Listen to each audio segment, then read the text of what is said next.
Assalamualaikum warahmatullahi wabarakatuh. Perkenalkan, nama saya Nabila Putri Kartikasari, NIM 193111096. Di sini saya akan menjelaskan tentang Masailul Fikih. Bab pertama yaitu memahami historisitas fikih. Pada subbab materi, kita akan mengetahui tentang historisitas fikih, stagnasi tasyrik Islam, fenomena fikih generasi awal, fenomena fikih di masa pembentukan mazhab, ketika pintu ijtihad tertutup, mengembangkan ijtihad independen, Islam Indonesia, Islam yang majmuk, kearifan menyikapi perbedaan, dan urgensi perumusan fikih Islam di Indonesia. Selanjutnya, sebelum kita ke materi historisitas fikih, apa itu Masailul Fikih? Ada yang tahu? Kita perlu mengetahui Masailul Fikih. Masail fikih dikenal merupakan disiplin ilmu mengenai masalah dinamika hukum Islam. Masail fikih merupakan masalah-masalah baru yang muncul setelah turunnya Al-Quran dan hadis setelah wafatnya Rasulullah SAW yang belum ada ketentuan hukum secara pasti. Sehingga dalam mencari jawabannya memerlukan kesepakatan para ulama dalam menentukan hukum yang diambil dari Al-Quran, hadis, ijma', dan qiyas. Selanjutnya kita memasuki bab pertama yaitu historisitas fikih. Di sini kita membahas tentang Al-Quran. Al-Quran itu bersangkutan dengan hukum Islam. Al-Quran adalah kalam Allah yang diwahyukan kepada Nabi Muhammad SAW melalui malaikat Jibril yang berlangsung selama kurang lebih 23 tahun sebagai petunjuk dalam kehidupan bagi orang-orang yang bertakwa. Islam diturunkan tidak hanya untuk komunitas masyarakat tertentu, melainkan untuk menyapa seluruh aspek kehidupan manusia kapan dan dimanapun berada. Hal ini terbukti dalam kehidupan manusia. Corak keberislaman manusia berbeda antara satu tempat yang lainnya. Islam masuk ke wilayah Nusantara dibawa oleh pedagang. Kemudian Islam dikembangkan melalui dakwah yang diterapkan oleh para wali songo. Selanjutnya, stagnasi tasyrik Islam. Fikih merupakan produk kondisi sosio-historis, karena fikih merupakan hasil olah nalar manusia yang relatif dan lahir berdasarkan kondisi sosio-kultural. Faktor tempat, situasi, dan kondisi, serta zaman merupakan variabel-variabel yang berpengaruh secara signifikan dalam mewarnai kelahiran fikih. Variabel-variabel dan faktor tersebut sering terlupakan oleh orang muslim yang menerima warisan fikih. Akibatnya, tidak jarang fikih dijadikan sebagai alat perpecahan dan legitimasi ekstremitas kelompok tertentu, dan senjata untuk mendiskreditkan kelompok muslim lainnya. Hukum Islam dibagi menjadi 3 bagian, yaitu yang pertama, hukum i'tiqadiyah, yaitu hukum yang berkaitan dengan hal-hal yang wajib diyakini oleh orang-orang mukallaf atau orang yang terbebani dengan hukum, yang meliputi kepercayaan kepada Allah SWT, malaikat, kitab-kitab, para rasul, dan hari akhir. Yang kedua, hukum khuluqiyah, yaitu hukum-hukum yang berkaitan dengan hal-hal yang wajib bagi orang mukallaf yang menyangkut kewajiban yang harus dilaksanakan dan larangan yang wajib ditinggalkan. Yang ketiga, hukum amaliyah, yaitu hukum yang berkaitan perkataan dan perbuatan mukallaf serta tata cara melaksanakannya. Selanjutnya, fenomena fikih generasi awal. Sejak meninggalnya Nabi terputusnya wahyu, sementara masalah terus bermunculan melingkupi kehidupan persahabatan. Bahkan, meninggalnya Nabi Muhammad SAW merupakan awal terjadinya perbedaan paham di kalangan sahabat pasca wafatnya Rasulullah SAW. Tidak jarang sahabat melakukan ijtihad karena tantangan hidup dan kondisi sosio-historis sudah berbeda dengan masa Nabi SAW. Terjadilah perbedaan pandangan di kalangan sahabat, khususnya kalangan Khulafaur Rasyidin. Banyak persoalan masyarakat yang muncul yang belum pernah muncul pada masa Nabi SAW dan sahabat.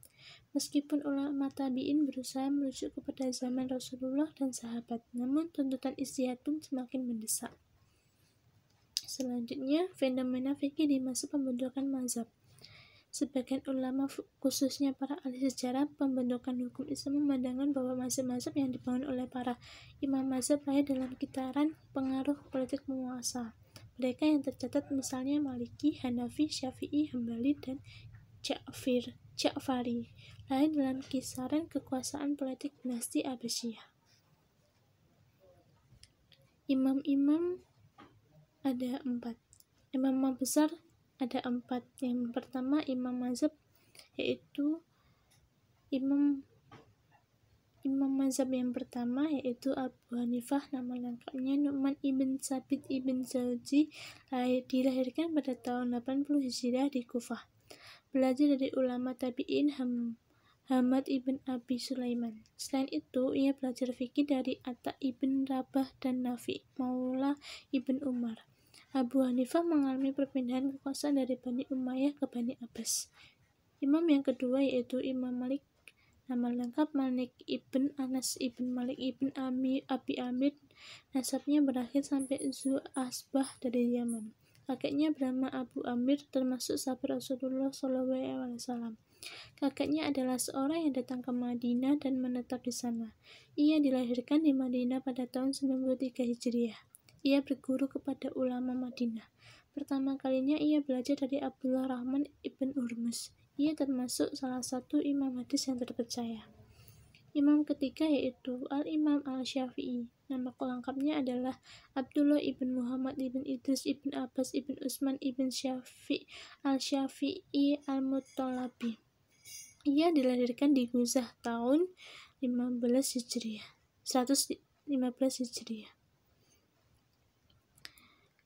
Pertentangan yang terjadi dalam materi fikih merupakan sebab kesibukan para ulama menyusun bangunan ilmu yang mereka namakan usul al-fikih, yaitu kaidah-kaidah yang diikuti oleh ulama dalam proses pengambilan kesimpulan hukum-hukum fikih.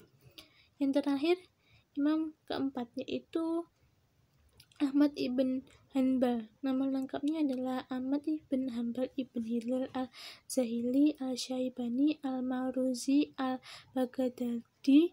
Ia dilahirkan pada tahun 164 Hijriah. Ia termasuk salah satu imam hadis yang sangat terkenal dengan kitab musnadnya atau Musnad Ahmad ibn Hanbal.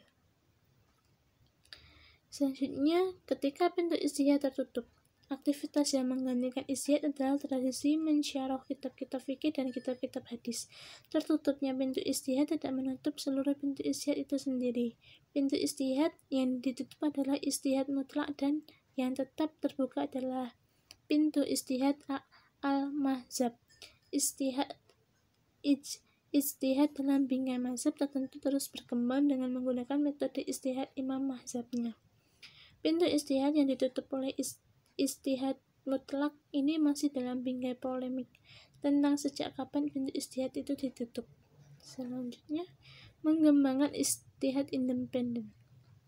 Belakangan ini memang terdapat kegelisahan intelektual muslim melihat fenomena umat Islam yang ketat dalam mengamalkan mazhabnya dan tidak segan-segan mengerengi mazhab-mazhab lainnya. Sementara Islam adalah agama rahmatan lil alamin yang meliputi seluruh zaman dan salih lil kulli zaman wa makan. Islam akan menjadi rahmat bagi seluruh alam dalam setiap dimensi waktu dan ruang jika diterjemahkan sesuai dengan konteks zaman dan salih kulli zaman wa makan. Disinilah penting sebuah rekonstruksi epistemologi usul al-fikih dalam rangka menerjemahkan Islam menjadi salih kulli zaman wa makan. Dengan begitu, Islam akan menjadi rahmatan lil alamin dan tidak menjadi sumber pertengkaran dalam jeratan fanatisme mazhab.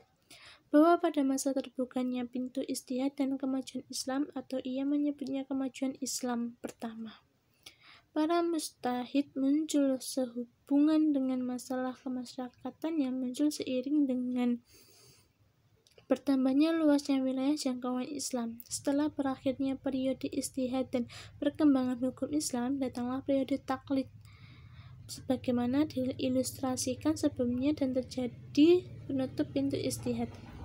Pada abad ke-7 Hijriah atau pada abad 11 Masehi, disinilah kemudian Islam berawal dalam pengembangan fikih. Tidak Tidak berlebihan barangkali jika dikatakan bahwa posisi Al-Quran diambil alih oleh atensi umat Islam terhadap fikih. Bahkan fikih menurut mazhab yang diyakininya saja. Muncullah sederetan nama seperti At-Tatawi, Jamaluddin Al-Afghani, maka berikut muridnya. Muhammad Abduh yang menyerukan umat Islam kembali kepada Al-Quran dan Sunnah. Upaya dan seruan kembali kepada Al-Quran bahkan telah disuarakan sejak awal abad ke-17. Perhatian umat Islam terhadap Al-Quran tampak demikian besar pada awal abad XV Hijriah. Gagasan semacam ini terlontar atas perlawanan terhadap kejumudan dan tertutupnya pintu ijtihad. Selanjutnya, Islam Indonesia, Islam yang majemuk. Umat Islam Indonesia merupakan umat Islam yang unik dan heterogen, sehingga dibutuhkan penanganan khusus. Akan tetapi, terdapat beberapa wilayah dan provinsi di mana umat Islam merupakan umat minoritas. Potensi konflik atas nama agama juga merupakan masalah serius yang harus dipertimbangkan dalam pengambilan kebijakan. Sebagai contoh, penetapan awal puasa dan hari raya Idul Fitri biasanya diwarnai perbedaan-perbedaan.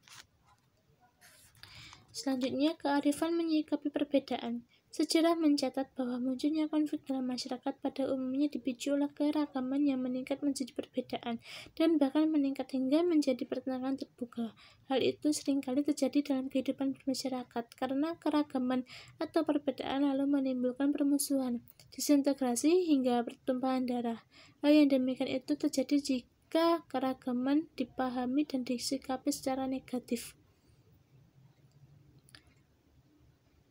Keragaman merupakan kekayaan. Sepanjang keragaman dan perbedaan dipahami dan disikapi secara arif dan positif sebagai bagian dari sunatullah, maka ia akan membawa kehidupan ini lebih indah dan menarik untuk dijalani dan dinikmati. Keragaman dan perbedaan dalam berbagai aspeknya, baik secara individual maupun secara kolektif, harus disikapi secara arif, agar dengan begitu kehidupan individu dan kelompok akan lebih dinamis, sehingga dapat melahirkan kompetisi secara sehat untuk memperoleh kebaikan dan tolong-menolong dalam menata kehidupan di bumi ini. Indonesia berdiri di atas pengakuan akan eksistensi keragaman. Di atas keragaman itulah Indonesia dibangun di atas bingkai persatuan dan persaudaraan. Di sisi lain, keragaman dapat pula menjadi potensi konflik sosial jika tidak disikapi secara bijak dan arif. Rumusan fikih yang lain diharapkan lebih akomodatif dan toleran terhadap faktor keragaman tersebut. Selanjutnya, urgensi perumusan fikih Islam di Indonesia. Kuatnya umat Islam bermazhab kepada produk fikih sehingga mengakibatkan melemahnya bermazhab secara metodologis melalui pengkajian dan pengembangan usul fikih dan kaidah-kaidah fikih. Sebab Al-Quran sebagai wahyu dari Tuhan, sementara fikih merupakan produk dan hasil kreasi intelektual para fuqaha, hendaknya dapat dibedakan. Ulama fikih idealnya mewariskan cara memahami Al-Quran dan Sunnah dan bukan semata-mata cara produknya saja. Pintu ijtihad seyogyanya tidak ditutup, bahkan harus dibuka demi mengakses daya kreasi ulama belakangan. Sebab fikih sebagai salah satu cabang ilmu atau kajian Islam harus terus-menerus diuji. Pengakalan terhadap produk fikih merupakan sebuah ketidakseimbangan. Islam sebagai agama yang menjadi rahmat bagi seluruh alam yang menembus seluruh wilayah dan zaman sudah saatnya digugat secara kritis sehubungan dengan munculnya berbagai masalah kontemporer yang meminta Islam sebagai jawaban atau solusi yang merahmati umat berhadapan dengan keragaman problematika. Era globalisasi adalah era yang menurut Islam diterjemahkan menjadi rahmat bagi seluruh masalah global dan informasi berikut dapat yang ditimbulkannya. Sekian dari penjelasan saya. Terima kasih. Apabila ada salah kata atau salah pengucapan mohon dimaafkan. Sekian dari saya. Wassalamualaikum warahmatullahi wabarakatuh.